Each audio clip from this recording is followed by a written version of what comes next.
Hi, I'm Vicki from Handi Quilter, and I'd like to teach you how to use rulers today. First off, there's some safety tips that we need to become familiar with. First thing is, this is a cutting ruler for rotary cutting, and we don't want to use that on our long arm. This is an 1/8 inch thick, and as we look at one of these, the comparison between those two, we have a 1/4 inch ruler. You always want to use a 1/4 inch ruler with your long arm quilting machines. That's the 1/4 inch thick. Okay, I have some other safety tips. The first one that we need to really be aware of is we need to make sure we put a ruler base or a platform on the bed of our machine, because as you use your larger rulers, your ruler or your bed of your machine is only this big. And if I had just that space, it would tip. So we definitely need to make sure that we have that big base so that our rulers don't tip and go under the hopping foot. Okay, the other things, I have some rulers here that I want to show you. This is the Handi Quilter ruler. It's a 3x12 ruler. It's great for doing cross-hatching and long lines, but we have to be careful when we say long lines because we don't want to outstitch our rulers. That's why we have this nice ruler here that is our mini ruler, and this is a 2x6 ruler, and so what this does is it keeps us in control. We never outstitch by holding here and the hopping foot is down here, and I'll demonstrate that on the machine in a minute. Another ruler that we have is our Versatool, and this ruler has what we call many versatile things to use it for. We have a clamshell or a tighter curve than the curve that we have here. We have our straight line, and I like to say this ruler has brakes on it so we don't outstitch the ruler. It stops us and so that we can move on. It has a right angle, and then it has these two notches here, and that's where we'll put our hopping foot to quilt around appliques or areas that we need to be real precise, and we'll show you how to use that. What I'd like to show you now is this sample, and what we're going to do is go through some of these quilting techniques. The first one we're going to do is we're going to use the straight line rulers. So we'll pull up these two rulers here, my two straight line rulers, and actually we could pull up the Versatool because it does have that straight line on it. We're going to do what we call piano keys. Okay, and we have the diamond. This is kind of similar to a crosshatch, but it's you notice that there's diamonds rather than the square boxes. Okay, then we'll move on and we'll learn how to do curves. Clamshells, we could do Baptist fans. These are all done with rulers. Do you see how perfect those curves are? And then we'll move up here and we'll learn how to do continuous line curves. So let's pull up some quilts and see how it actually applies into quilts. Our straight line quilting, the piano keys, we can do it one of two ways. You can stitch in and follow the next path of the feather and go out, or you can stitch in and stitch out and then travel along the edge. Also, here's your regular cross-hatching in comparison to the cross-hatching or the diamond cross-hatching. Right?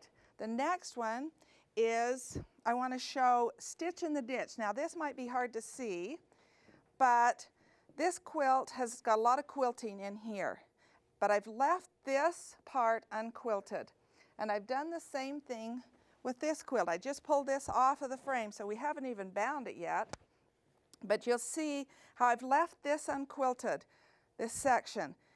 But if I didn't stitch in the ditch, it would be flapping up into this area, so it wouldn't give me a defined stripe in that both ways. So I've used a black thread, or in this one I used a monopoly thread or a monofilament thread so that you can't even see it in case I get over into my other color. But that way it tacks that down, it leaves it so I don't have to quilt it. Okay, then let's just keep going with quilts here. I have this quilt. Isn't that beautiful? That is all done with a curved ruler. As we curve along there, and do you see the second design that it gives us? Circles. Isn't that a beautiful trip around the world? Now, what if I have a 4-patch? And let's find the 4-patch in here. Right there is my 4-patch. What would I do with that? Using curves, what could I do with that? Let's bring this quilt back up to the top now, and let's see with a 4-patch what I did. The same thing in a different quilt. There's my 4-patch. There it is unquilted. There it is quilted. How simple that is to use the curves to quilt that. Now it's time to learn how to use these rulers. Let's move on to the machine. Okay, we're ready for some more ruler safety. Now that we've moved to the machine, we have placed our ruler base on our machine. You can see that on there.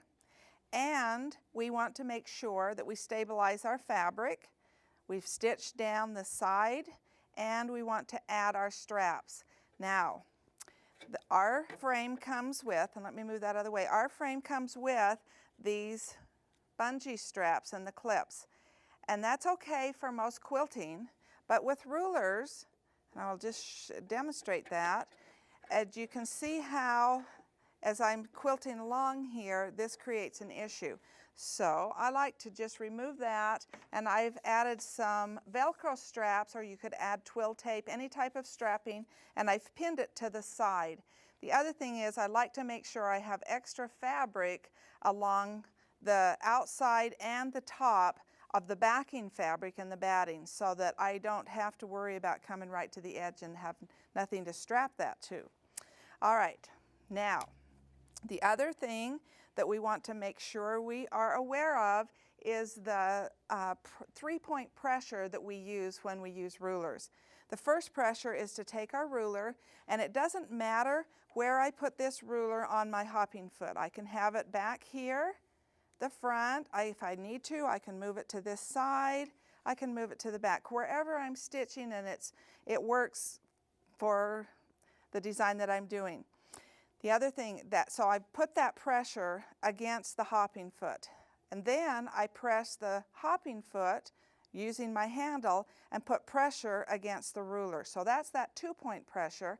The third point is to actually press it down onto the ruler base. Not so much that you won't be able to move your machine, but enough that you know it's not going to, if you were over here, that it wouldn't flap up onto your hopping foot. And if it did and the needle was moving, we'd probably chip the ruler and break the needle, and you know, those things that we don't want to have happen. So that 3-point pressure.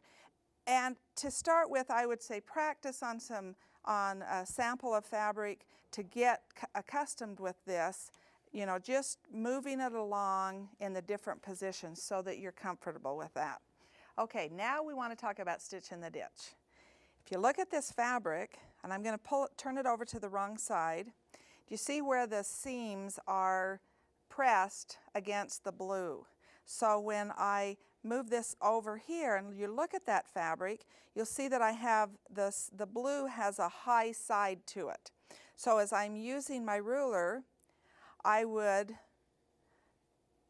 put my needle so that I stitch on the low side, and that helps bury that inside of that seam.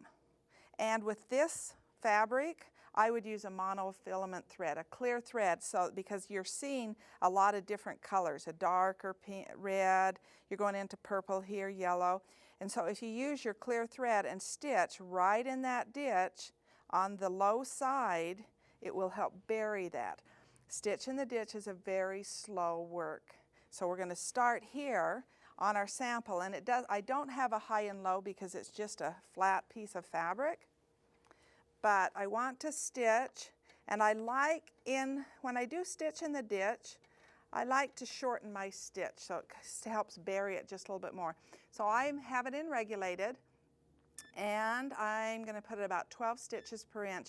And on my machine I have a cruise, and I like the cruise to be on at a slow cruise, and that means that the needle will stop, or I will stop moving, but the needle may continue to do just a small roll on me up and down. Okay, I'm going to place my ruler right up against it, and as you notice there's about a 1/4 inch away, so that the needle from the outside of the edge of the hopping foot, there's about a 1/4 inch, and you can kind of eyeball that as you go. I'm going to start with this ruler, and I'm going to move, I'll stop and we'll move to each ruler so you can see how those are used. We'll start stitching, and it's very slow because with Stitch in the Ditch, I may have to shift my ruler depending on how the fabric is lined up. Okay, I'm going to stop this one. I want to move on to this one, and do you see how this gives me a natural break? If I were to be using this one, I would start here, and I may have a tendency to keep stitching and move down here, and as that rolled down there, it may shift on me. But with the Versatool, I can place that in there, place my line right along that line there, and I can stitch, and I know I won't outstitch the ruler before it stops me. Shift and stitch in the ditch. And you see those short stitches, and I actually have a dark thread in here and a heavy thread so that you can see it, but if you're stitching the ditch, I would put a fine thread in so that you don't see those stitches. Now, let's come up and let's move on to our next technique, and that would be, I want to use this ruler, and this ruler has lines on it. 1/4 inch, 1/2 inch, 3/4 inch, and so with a 3/4 inch, that means that with the hopping foot, that gives me a full inch. So if I were to take this ruler and place it on the 3/4 inch, then I would be 1 inch inside. And I'm going to start here, and I'm going to do piano keys. Tack it down. I'll show you 2 different ways to do the piano keys. We've lined that up. I'm going to stitch this across here. Holding that ruler, you see nothing moved.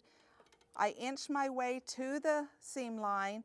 Now, move my ruler, and I'm going to come in 1 inch, and I've got to decide what 1 inch is, and so I could do it this way, or I could keep my ruler here and help the ruler will help me move down 1 inch, and I can watch to see that I get my 3/4 inch on the next line. Let's hope we can do it. It's helping me move right along there, watching that line, and I'm to my next line. Now I can go out, line up my ruler, and holding that tight, stitch out. Come again, move down 3/4 of an inch, which gives me 1 inch in my ruler, and move myself back in. Now this time I'm actually going to double stitch over that. I'm going to hold it tight so nothing shifts and stitch right back over the top of that. If I were using a fine thread, you would never notice that that had stitched over the top. And because if you don't want to do travel in the ditch along here, this is a great way to do that. Okay, now we're going to move over and do some cross hatching. That's the diamond cross hatching.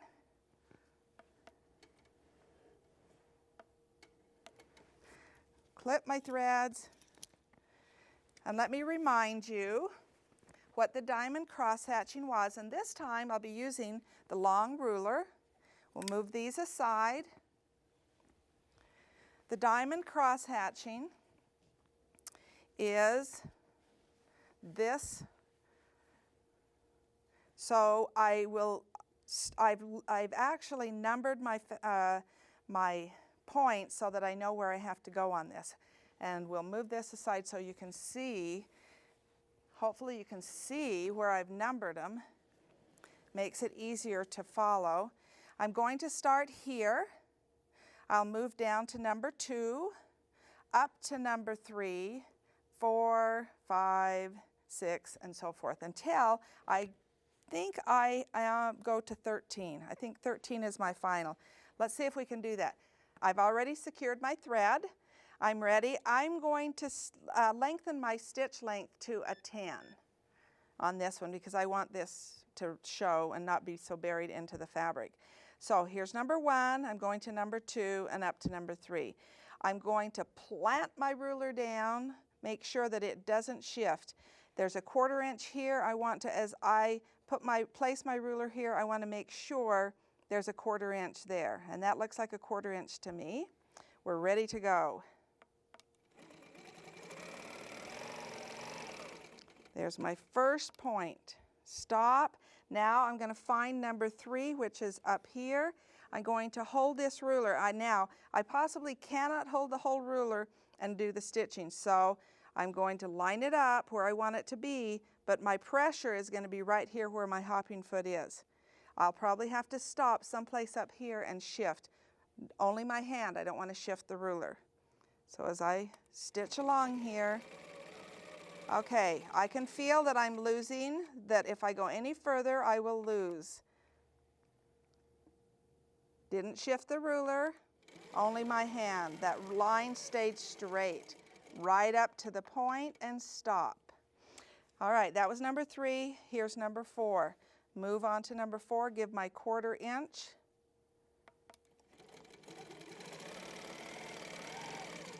Stop, right at the point. Number 5, isn't this fun?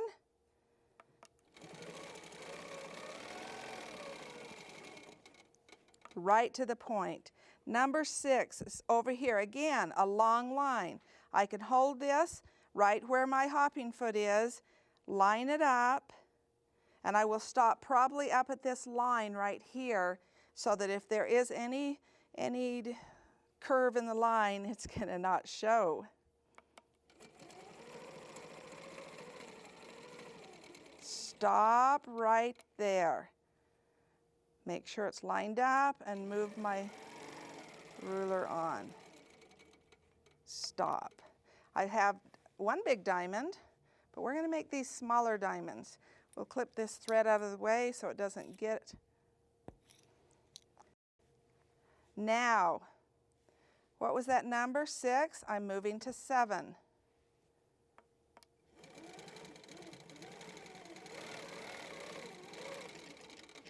Stop. Now, number 8.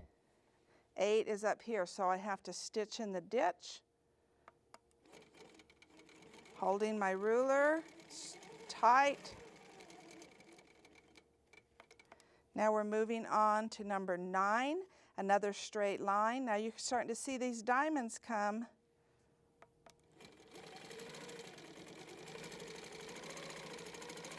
This is as far as I can go, about where my thumb is. I've got to stop and shift.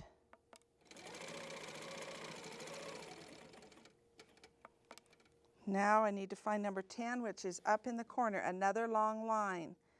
Pressure down here by the hopping foot, line it up there. Okay, I can feel that I'm losing. Don't ever try to outstitch that ruler.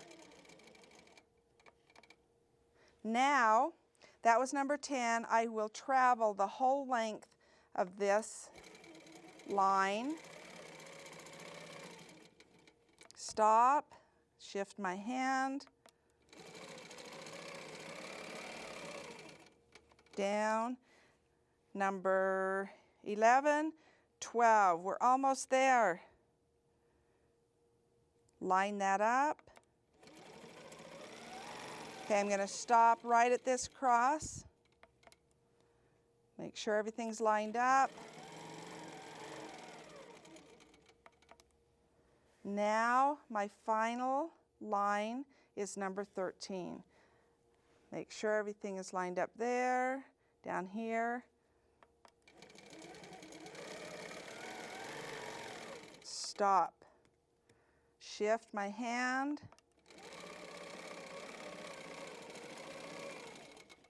Now if I want to have the same stitch in the ditch there, then I'll go ahead and stitch up. Oh, look at that. Isn't that cool? Look at all the diamonds. Okay, the next block that I want to show you is still using our straight line ruler, but it is one we call a star that we do from corner to center to corner to center. There. So you have to figure that out. Okay, so let's move this aside and we'll start first in a corner. Again, we're going to tie off, place our thread out of the way. We're in the corner, so I need to come to the center, and I have these marked. Remember, again, I want to position this, make sure I'm a 1/4 inch away from my marking so that as it comes it hits right dead on. Okay, now this is a slow process, but you know, I like the precision of it. So don't worry that it's taken your extra time to do this, because it gives you such a nice look in the end. Okay, pressure against the hopping foot, pressure against the ruler, pressure down. We're ready to start. I'm going to have to stop right here in the center, shift. I didn't shift the ruler, I only shifted my hand, and start again. Now I'm in the corner, or in the center. I want to move up to this corner, place everything 1/4 inch away, pressure against my hopping foot. Remember that pressure is so important. Okay, I can feel that this is about as far as I can go.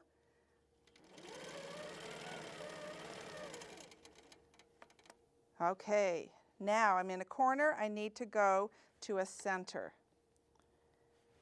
Now I'm having to kind of stretch a little bit here. Be careful, keeping your pressure against that hopping foot. This is as far as I can go. I can feel it. And you will be able to feel it as you're quilting when you start to lose control. Stop before you lose. Okay, we're going to my next corner. Down here, 1/4 inch away. Stop, shift, and quilt. Stop. I'm in the corner. I need to go to the center. Position it, make sure everything is where it should be. Pressure against the hopping foot.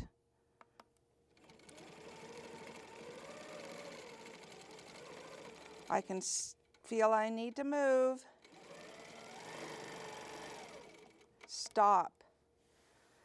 Now, down to my corner, pressure, everything's lined up.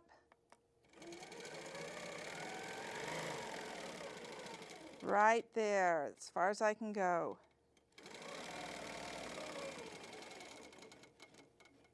Stop. I need to go to the corner, the center. Line up. Now I'm kind of at the back of the ruler's at the back of this hopping foot. You notice how I've moved that ruler around.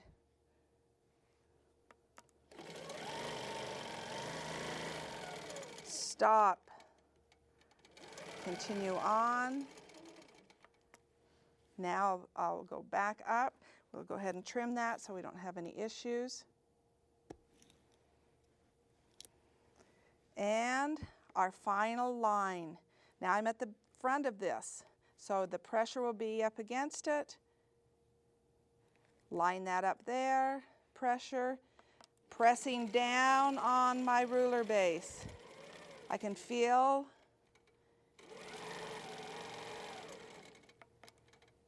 all right, how's that look? A nice star. Okay, the next tip that I want to show you on using rulers is you can use a straight line ruler to do curves. So first off, I have a placed a stencil design here, and you could be using an applique or a machine embroidered design or a stencil like this. I want to show you how to follow a curved line with a straight line ruler. Then I want to show you how to actually use these little notches for doing the very same thing. So we're going to follow this, and I want to finger trace this around. I will start probably at a point and follow it around so that I get that correct.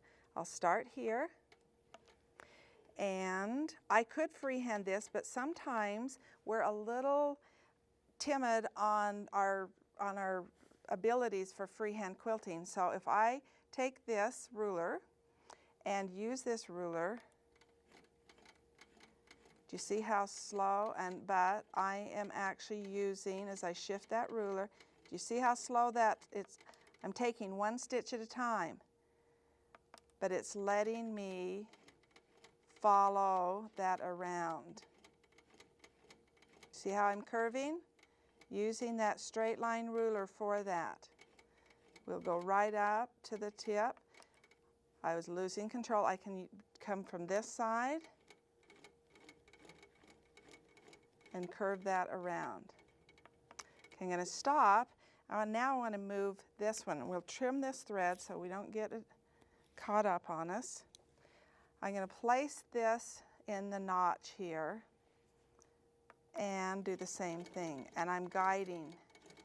Now I'm actually helping guide this around.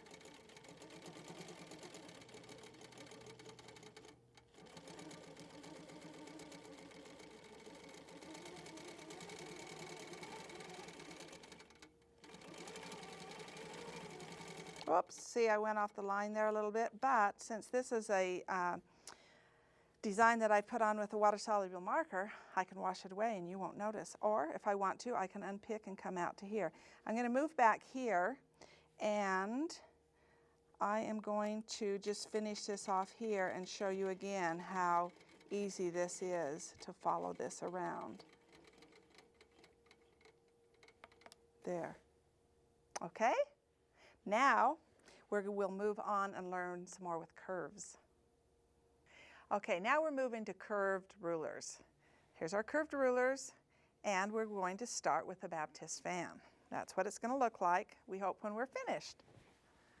Okay, I'm going to put it in this block, and I have actually done some marking here to make sure that everything goes level across here and we don't have one fan a little higher than the other. We're going to start with our smallest, and if you'll notice, it has cross hatches or cross sections in it, and that helps me line this up. So if I were starting here, and I'm going to actually start on the outside, sometimes maybe you'd want to start a 1/4 inch in, but I'll start on the outside today just to finish the whole quilt. And that way, when you bind it, if you were to quilt out off the edge of all parts of the quilt, then it'll all look the same. Okay, I'm going to place this here, put my hopping foot, and I want to start down here. I've got my cross hatches there, bring up my bobbin thread right there. Do a tie off. Now this is a ruler that, you know, I don't think I'm going to outstitch. It's so small, so I have to be careful how I hold it. And hold that, and I'm going to do just the arc of it. Stop right there. Now I'm going to move to my next ruler, my next size, and I'm going to shift, and as I place this line along here, I'm going to stitch up. And as I stitch up here, I want to stitch up until this line matches up with this line. All right. I'm just going to help push that up right to there, and now I'll stitch down, stabilizing the ruler down to the line. Stop, move to the next size. Now I'll place this here, and I will quilt this direction until this line lines up with the edge of the quilt. And my ruler's helping me shift, stitch along, watching as I move to that Stop. Now I'll quilt the curve.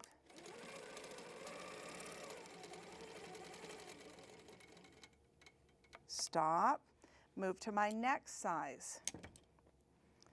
Place this here and quilt until this line comes to the line. Right to that line. Okay, so it's right on my line there. It's working fine for me. And we're going to line that up and quilt down.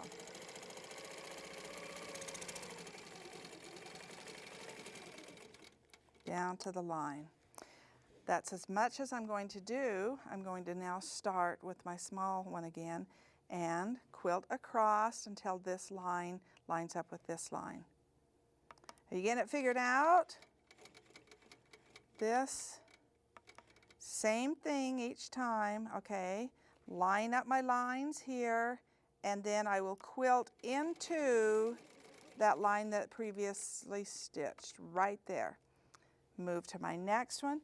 Now, the same thing here, this has to come up, but I have to quilt on a curve, so this is going to be a little different.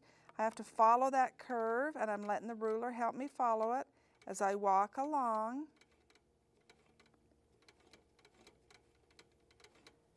See how the ruler's just helping me find? Okay, we're ready. Except for I want to move this out to here. Here's the line. That line needs to match up right there. Okay.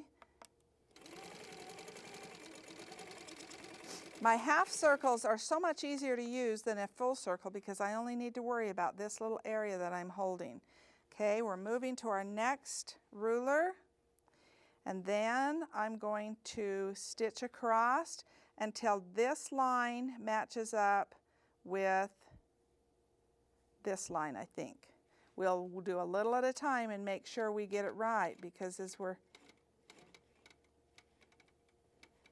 line up with that line. That's the line we're basing everything off of. We'll do one more stitch. I think we're good right there. That's that line that we're basing everything off of. Okay, now, because I know I've got that set, and if I were to stitch, I would stitch and run out of ruler. All I have to do now is roll that. Maybe we'll hold that and not roll it yet until we get closer up there so that we can stitch that. Because that still, I need that reference. I'm going to stop there and go ahead and mimic that there and roll it on. Okay, move to my next ruler, and I need to quilt here until this ruler comes to that line. Follow it along, up the line.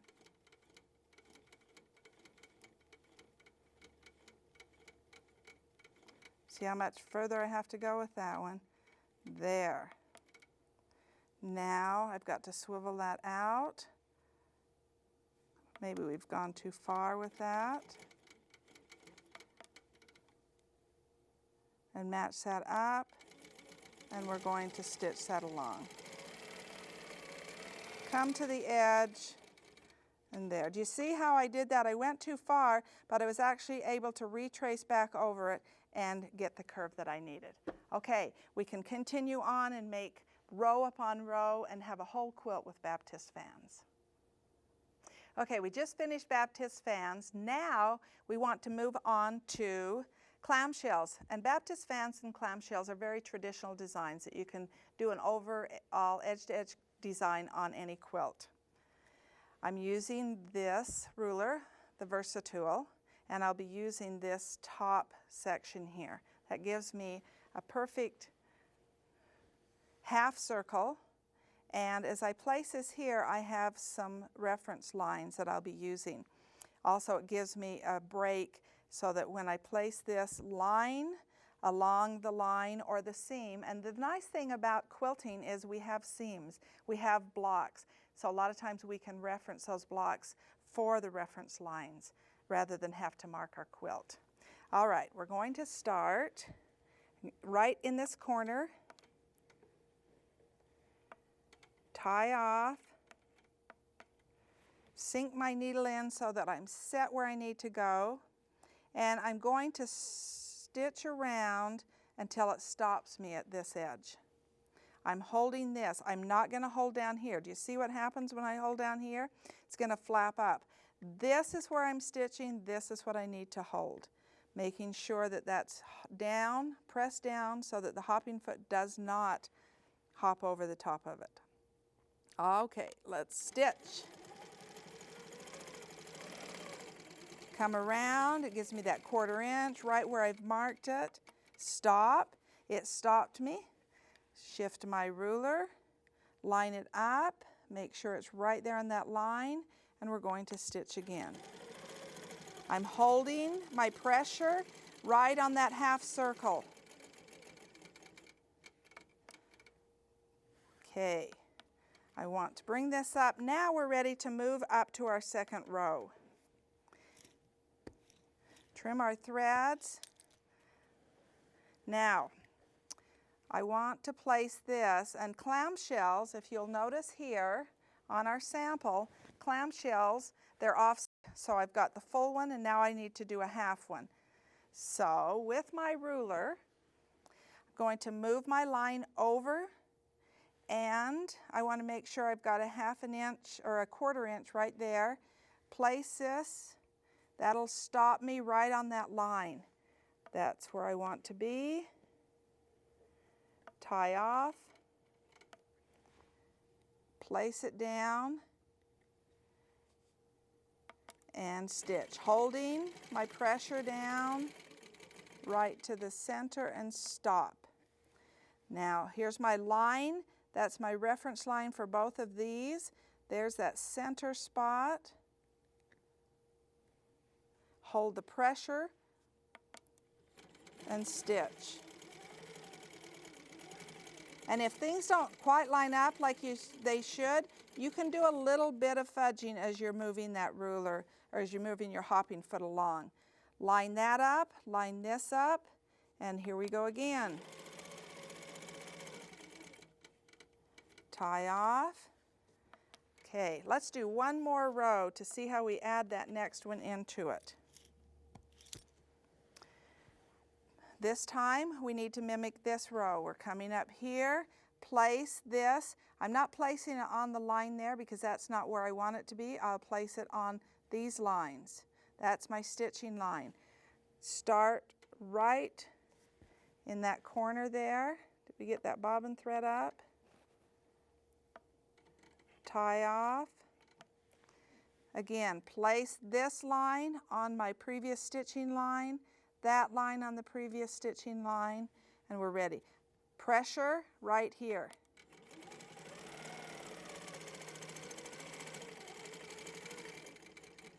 Right to the line. It's a slower process, but it looks really nice. Place my line there. Very traditional design. You go all the way across or make this as a border.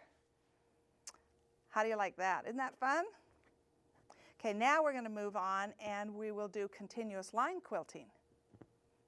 The final curve that I want to show you today is our continuous curve. And when I say continuous curve, that means that I'm going to start in this corner and I will stitch this whole thing out and finish back up in that corner. Okay? So that means there's no thread breaks in this. And this is the way it looks here, and I showed you this earlier. This is what this is now. I obviously wouldn't start up in the top corner of that quilt and quilt the whole thing and end it back up in that top corner. On something like this, you would do it in rows across, and then go back to your left side and quilt again in rows across. So this is not, but it's still continuous. Okay, let's move this aside. And we're going to start, I'll keep this up here for a minute so we can kind of watch this as we go back and forth here. I have two different rulers that I could use.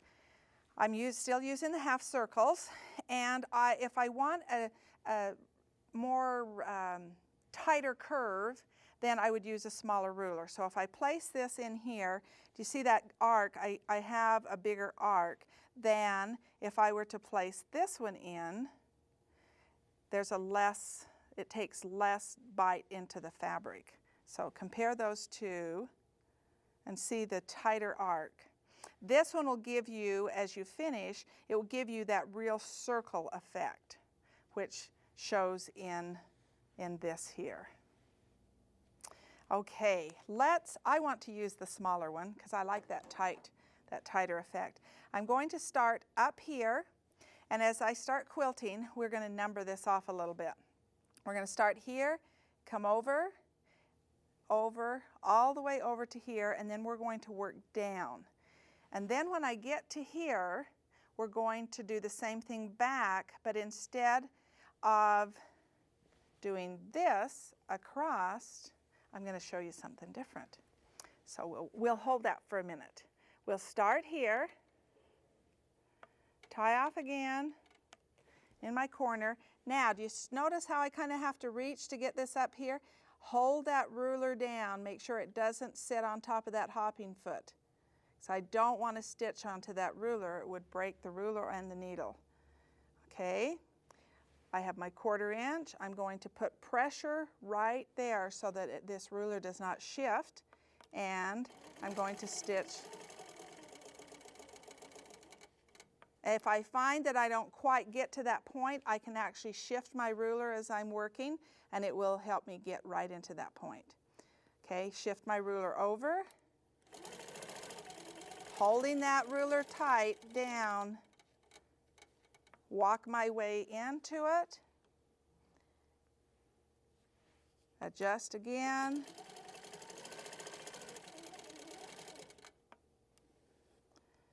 okay, there's my next one.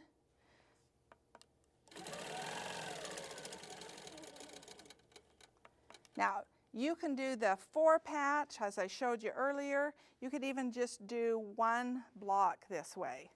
All right, now I need my ruler on this side. So that means that my hand will be over here. Most of the time I've been having it here. I need to shift it on this side of the hopping foot. Adjust my ruler. Do you see how I have that adjusted? Make sure it's down tight, and it's going to stitch right out on top of that previous stitching and come down into my point. Stop at the point. Now we're going to come down here. My first line will be using the ruler like this, holding it down. I'm going to stop. Now I could continue to bounce and make these points just like I did that, or I could do a serpentine, so I don't have a point there. I'm doing this S shape right to the corner. Now I'm going to shift up.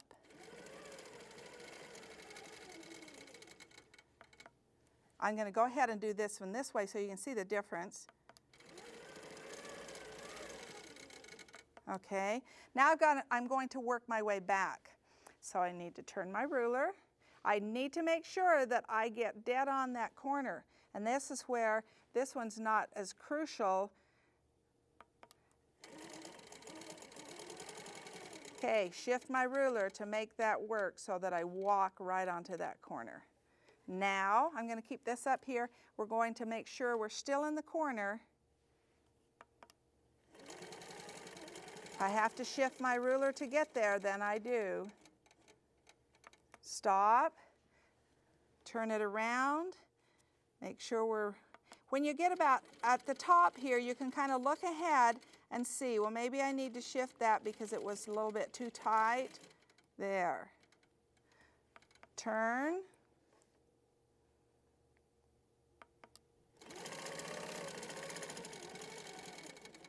Stop. Again, we're on this side. Adjust this ruler. It's going to walk right over that stitching and adjust it so it goes right down into that corner. I'm going to finish quilting my sides, and then we'll start the up and down. Okay, I have finished quilting the horizontal lines across here. Now I'm ready to go up, do the vertical. So I've stitched down again and across once. Now we're ready to go up. And as I said before, I'm going to let my needle follow this stitch path, and as I get up to this point, it's going to follow it again. So it'll follow it here, and it'll follow it here, out, and then in. So that serpentine stitch that we're doing works great. Now as I get up here, and if I see that it might not follow it, I can do that adjustment on my ruler. Ready to go. And adjust that, make sure that I can follow that right in and stop. Now I need to bring this over here, and I'll do the same thing. It'll follow out and into that one. Watch to make sure. Follow it along so that it follows in. I get precision. Do you see that precision there? That's what rulers are about, is giving you that precision. Follow out, adjust as I get in there. You will find that the more you use rulers, you'll be a little faster, become a little faster, but I still caution you to not overstitch your rulers so that you don't have accidents with your ruler and your needle. Okay, we're going to stitch out right to the point. Now we're ready to come back down. Finish that stitch out, and I can adjust that ruler as I go. Make sure that line's right in there and doesn't create any issues. Right into the corner. Shift that ruler. See, I'm making that work for it. Place that on there. Pressure against the ruler, against the hopping foot, right into the corner. Shift it. Adjust it as I'm going to get that right where it needs to go. And then my final one, adjust that out because I want that ruler, as the needle comes down, I want it to go right into that point. Do you notice how I'm adjusting that a little to make that happen? Still giving me a nice curve. There, I will continue stitching over, up, and down, over, up, and down, over, and then I will finish so that it finishes right up in that corner so that it will look just like this. Finish that final row. I hope you enjoy using rulers. Remember the safety tips that I've given you today. Be cautious, but enjoy the ruler technique.